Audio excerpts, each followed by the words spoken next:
We were traveling with the children to the seaside for a holiday. Everyone was in good spirits. We'd put some cartoons on the bus, the children started laughing, and then a bang, a muffled bang. Everyone was scared, everyone was in a panic. I, for one, didn't know what was going on. I saw my child, who had suffered such serious injuries, and quickly we... A deadly strike that hit a bus full of children has left investigators and witnesses scrambling to piece together motive and responsibility, with officials and families alike searching for answers amid grief and conflicting claims about how and why the attack occurred. A school bus in Belarus was struck in the incident, and Moscow promptly blamed Kyiv for the attack, a charge that Russian authorities say reflects evidence they have collected even as independent verification remains limited and contested.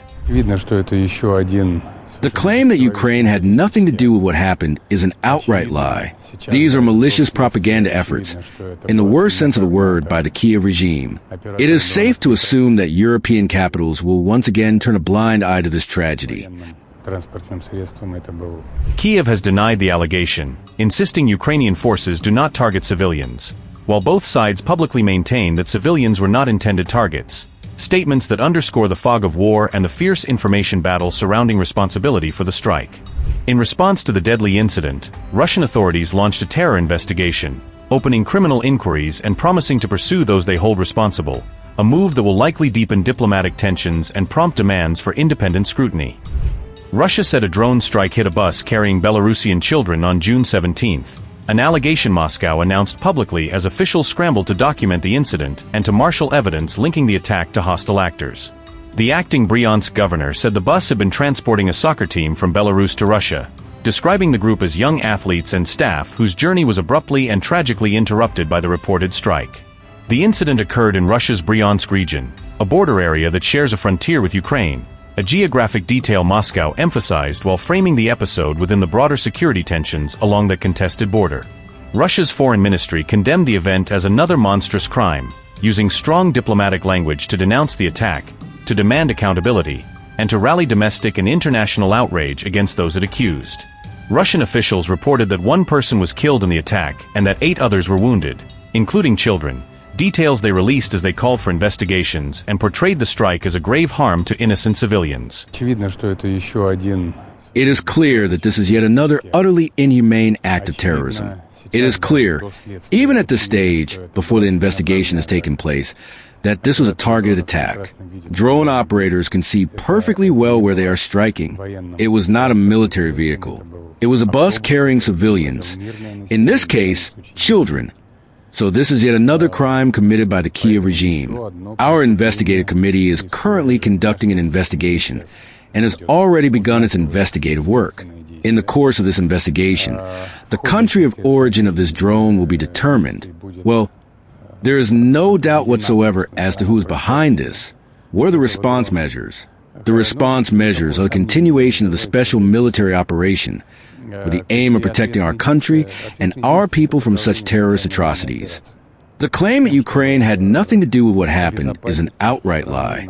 These are malicious propaganda efforts, in the worst sense of the word, by the Kyiv regime. It is safe to assume that European capitals will once again turn a blind eye to this tragedy, that once again we will hear no words of condemnation from the leadership of European capitals. But this does not mean that we should give up. On the contrary, we must continue to tell the whole world about these atrocities without exaggeration.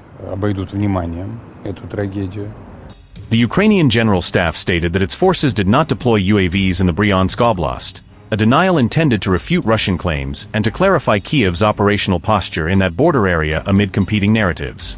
Reuters reported the details of the Bryansk attack on June 17, publishing an account that compiled official statements, local reports, and available information as journalists sought to verify facts in a rapidly evolving and highly politicized incident. We were traveling with the children to the seaside for a holiday. Everyone was in good spirits. We'd put some cartoons on the bus, the children started laughing, and then a bang, a muffled bang. Everyone was scared, everyone was in a panic. I, for one, didn't know what was going on. I saw my child, who had suffered such serious injuries, and quickly someone gave us a lift in their car to the nearest hospital. Then an ambulance rushed us to another hospital, and that's where we ended up. Everything was, first aid was administered, The staff were very helpful, so that's the story. Two children are in intensive care. This is also due to shrapnel wounds and fractures of the upper and lower limbs, meaning they are suffering from traumatic shock. They are under observation, and one boy, who was the last to be brought in from the emergency department, has a diaphragmatic injury. This is also a consequence of a shrapnel wound to the chest. So, one child, Serafima, is in the trauma ward, also with shrapnel wounds to the soft tissues of her lower limbs.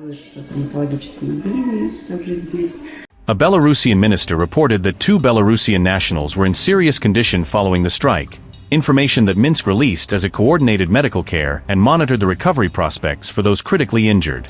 Belarusian President Lukashenko ordered the immediate airlift of the injured Belarusian nationals back home, directing state resources and emergency medical teams to ensure rapid transfer and to underscore Minsk's determination to protect its citizens abroad.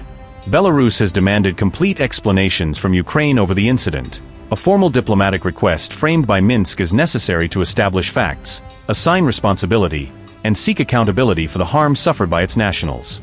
Russian media images circulated showing the bus with shattered windows, damaged tires, and visible bloodstains, graphic visuals that officials and outlets used to convey the human toll of the strike and to support calls for a full investigation. Russian investigators say they have opened a terrorism case into the incident, reporting that the bus carried 44 passengers, including 28 children, details they cited while pledging to pursue legal and criminal inquiries into those they believe responsible. Russia also recently accused Ukraine of a separate drone strike that killed civilians in Donetsk, an allegation Moscow has used to broaden its narrative of cross-border threats and to justify heightened security responses. It is important to remember that Kyiv has intensified strikes on Russian territory as part of a campaign Kyiv says is intended to weaken Moscow's military infrastructure and to increase pressure for an end to the war, a strategy that Moscow portrays as escalatory and that fuels the contested claims surrounding incidents like the Bryansk bus strike. Belarusian President Alexander Lukashenko publicly asserted that his country poses no military threat to Ukraine, insisting that Minsk seeks to avoid direct confrontation while emphasizing its stated commitment to regional stability and escalating rhetoric. Lukashenko also issued an apology to Ukraine's president for earlier harsh remarks, framing the gesture as a corrective to past rhetoric and an attempt to open a more constructive channel of communication between the two capitals. The president of Belarus said, and I quote, "If Volodymyr Alexandrovich was offended, I apologize to him for these words. No military action should be expected from Belarus, and especially from me," unquote. Lukashenko said his earlier comments were made in direct response to what Minsk described as alleged threats emanating from Ukraine, arguing that his statements were defensive reactions meant to counter perceived provocations rather than gratuitous aggression. Reports indicate that one of the threats Moscow and Minsk cited was Kyiv's purported identification of hundreds of potential targets inside Belarus, a claim presented as justification for heightened Belarusian vigilance and stronger security posturing along its border. A Ukrainian commander publicly warned Lukashenko to refrain from intervening in the Russia-Ukraine war, delivering a blunt message that any direct Belarusian involvement would carry serious consequences and escalate the conflict further.